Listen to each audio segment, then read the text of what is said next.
एक बार फिर से वेलकम टू डिजी तालीम। मैं हूं फाखिर और आज हम प्लेटो की पॉलिटिकल थॉट के बाकी टॉपिक्स को कंप्लीट करेंगे। अभी तक हम एथेंस और प्लेटो की ज़िंदगी और सुकरात के साथ उसकी वाबस्तगी को समझ चुके हैं। हमने देखा कि प्लेटो एक आइडियलिस्ट था, एक आइडियल स्टेट का ख्वाब देख रहा था जिसमें 3 आइडियल क्लासेस थी, नेमली रूलर्स, वर्कर्स और सोल्जर्स। फिर हमने थ्योरी ऑफ एजुकेशन भी पढ़ी।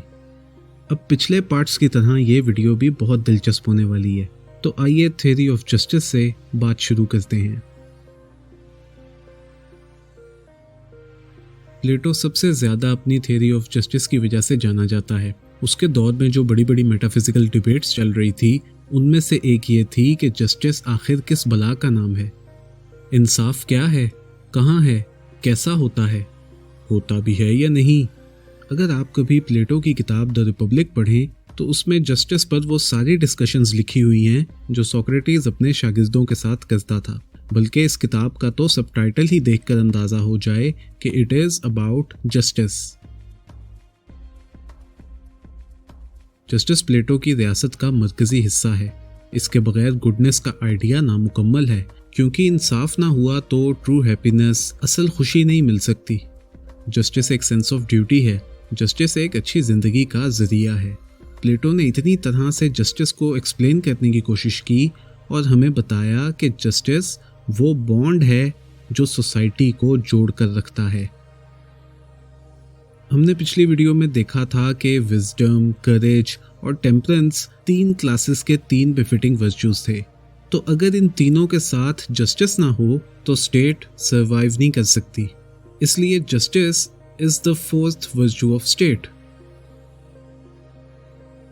इंसाफ ये भी है कि जो काम इन 3 क्लासेस को दिया गया है वो वही करें और कोई भी क्लास दूसरी क्लास के मामलात में इंटरफेयर ना करे। वर्कर्स हैं तो वो वर्कर्स ही रहें, रूलर्स के कामों में ना बोलें। हर इंसान अपने फर्ज को सही से अदा करे। इंसाफ के बगैर रियासत कायम नहीं रह सकती। अगर इंसाफ नहीं होगा तो क्राइसिस और करप्शन होगी, फिर ऐसी स्टेट कभी आइडियल नहीं हो सकती। प्लेटो को करप्शन से बहुत नफरत थी। वो अपनी आइडियल स्टेट को मेरिट पर ऑर्गेनाइज करना चाहता था।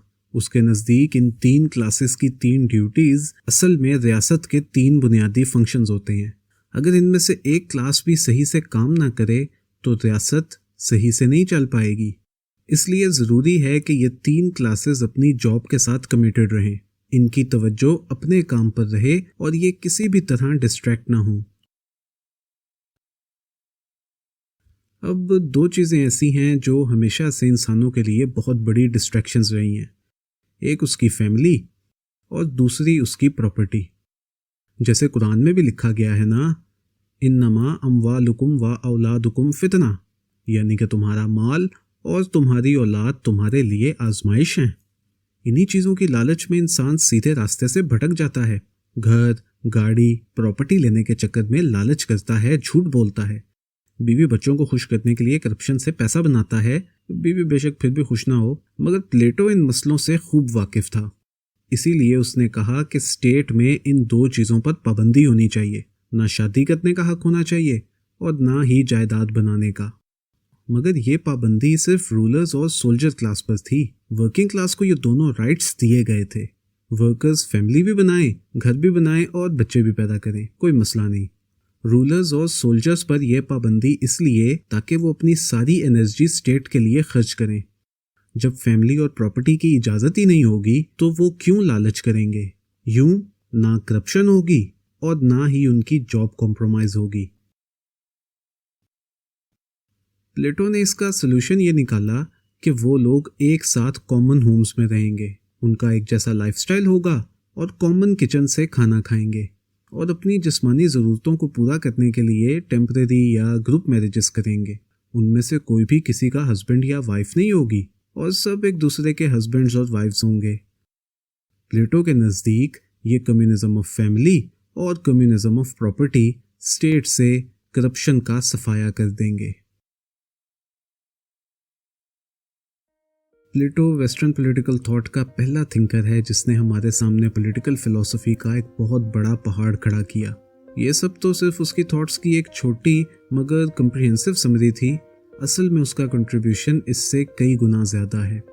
اس نے اپنے وقت کے مسائل اور سوالوں کا جواب دیا، اسٹیٹ کی آرگنائزیشن، گورننس اور ٹائپ سمجھائیں۔ اس نے ہمیں پولیٹیکل آئیڈیلزم سے انٹروڈیوس کروایا اور ساتھ ہی کرپشن، میریٹوکریسی، لیڈرشپ وغیرہ پر بھی بہت کچھ لکھا۔ یہی نہیں، پولیٹیکل سائنس کے علاوہ دوسرے سبجیکٹس پر بھی آپ کو پلیٹو کی بہت سی تحریریں مل جائیں گی۔